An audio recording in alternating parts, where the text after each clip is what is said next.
Okay, this is probably a little later than I thought it would end up being, but, the draft's been over for about a week now, a little less, and finally here I am with kind of a final wrap-up. Of course, I did cover their first three picks in previous videos, Lawrence Jackson, who I think was a pretty good pick. I don't know if that's the one I would have made, and I don't know if he was necessarily worth picking at that spot, but I think he's a productive player that's going to help. I give that like a B minus, maybe a B. And then John Carlson, who I was very excited to bring in. I'd probably give him an A all the way. I love the pick. I've wanted him for about a year.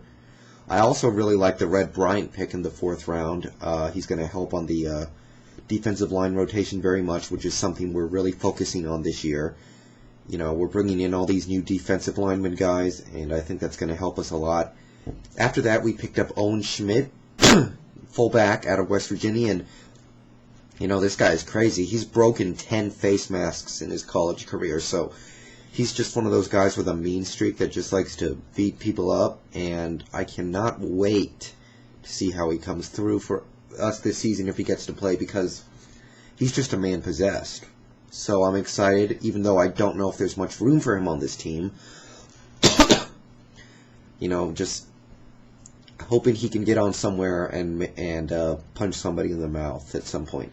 Tyler Schmidt, long snapper. I don't know about drafting a long snapper, but we do need a long snapper. Maybe we just felt we needed to draft one. I would sooner say, well, let's just wait for undrafted free agency and pick up one then, but what are you going to get in the sixth round anyway for the most part? And then in the seventh round, we got Justin Forsett, the running back, and, that's, well, whatever, seventh round running back. He's probably not going to make the roster, but he's somebody. And then we got Brandon Cotu, who probably will make the roster, one of the best kickers in the draft. Some considered him the best out of Georgia. Happy to have him aboard. Hopefully he can beat out Olindo Moray for the job and become our starting kicker. Obviously, that's a hole we needed to fill. So, we had a reasonable draft. I don't think it was anything spectacular or one of the better ones this year even, but it was good.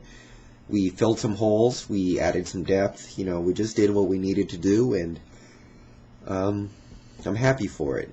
As for, like the rest of the draft day, there were some interesting things that happened. I couldn't go all over all of them, but one of my favorite things that did happen was the Colts grabbing Joseph Adai in the sixth round. Mike Hart in the sixth round, which was a great pickup for them, a steal.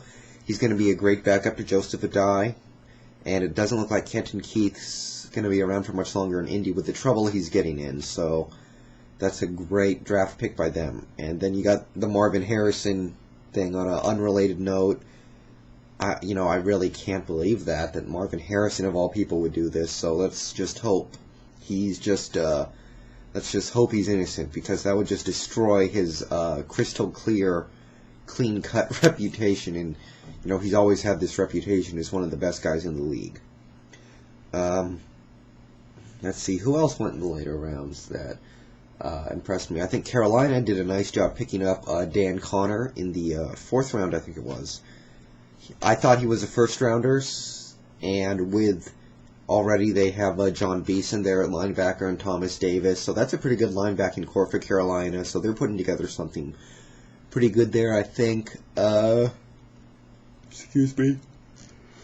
Jeez. And, a lot of things happened on the second day, and I'm not going to talk about them too much because it's the second day, and I don't feel like getting into too much detail about that, but that's how I feel about some of the picks that went down. That's how I feel about our draft on a whole. And, now we're here just waiting for training camps. Maybe one or two free agents left to sign. So, what did you guys think about the draft? Now, I know I got like a question or two concerning the draft. Let me look here. GLOWNES is asking about the pick of Chris Johnson to the Titans. I probably commented on this on one of my previous videos, but yes, I was surprised, and I think it's a bad move on the part of Tennessee. They have enough running backs. They've taken altogether too many running backs on the first day over the past several years. I don't like the pick. I was surprised by it, and I don't like it.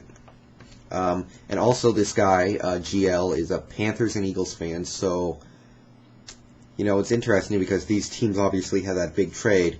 I didn't really like what Carolina did too much, to be honest. I mean, I think they got a good player in Jonathan Stewart. He's the guy I wanted. And I think they got a quality guy in him. And as well, probably Jeff Otaw.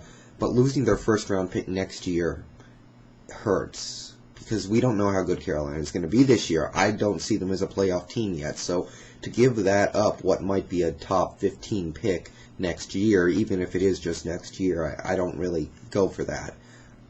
And, they did get a good steal in Dan Connor. They got good players now, but I think it's going to hurt them next year. Philadelphia, I felt, did a really good job securing a second first-round pick next year. I really do like that move. I thought it was a steal on their part. I thought they really did a good job robbing Carolina blind.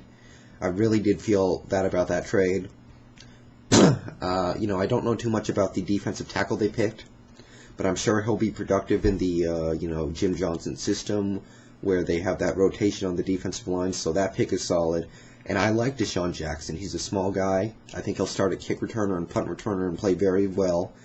He'll, I'm sure he'll be going deep a lot. He won't catch too many passes, but I think he'll get yards and touchdowns because he'll be going deep a lot. And Donovan, he has a good deep ball, and they don't have a superstar wide receiver right now. So I really did like that pick. Otherwise, they kind of stacked either side of the line. They got defensive linemen and offensive linemen at various points in the draft. I don't remember too much otherwise, but I did like Philly's draft.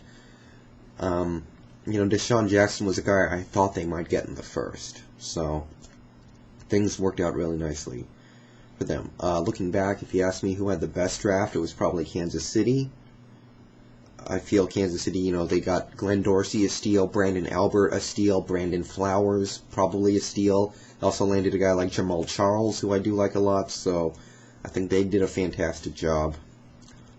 And really, that's what I got to say about the draft. So let's turn our focus to another sport real quick. Basketball, of course, the playoffs are now.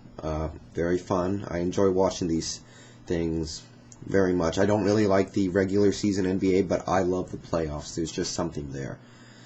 Let's see. I got to tip my hat to the Lakers, taking care of the Nuggets in 4 games. That's not really it's not easy to sweep a team in the playoffs. The Spurs couldn't do it to the Suns.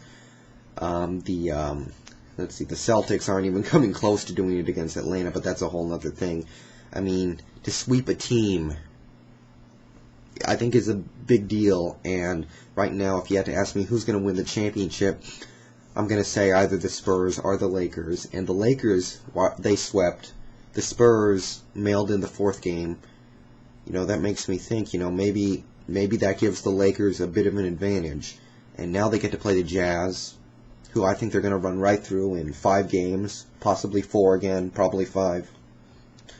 And the Spurs get the Hornets, who I think can take them to 6, so the Spurs will be more tired when and if they face the Lakers, in all likelihood, so we'll see what that does.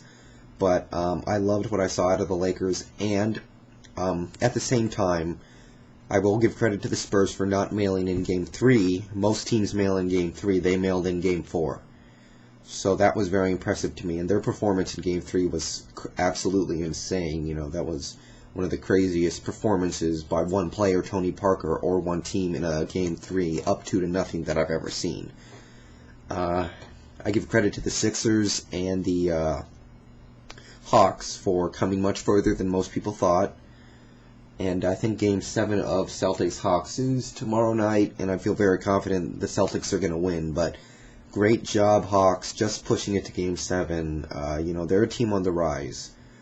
So that's basically my thoughts on the NBA playoffs. A lot of other stuff has happened, of course. You had the Hornets taking out the Mavs in 5 and Avery Johnson getting fired. I'm not going to go into all of it too much. But, round 2 has started now, so definitely going to keep an eye on that. that's all I got to say about the sports world right now. So I think that's good for now. I guess all us football fans are just waiting around for July and August for stuff to really start happening, you know?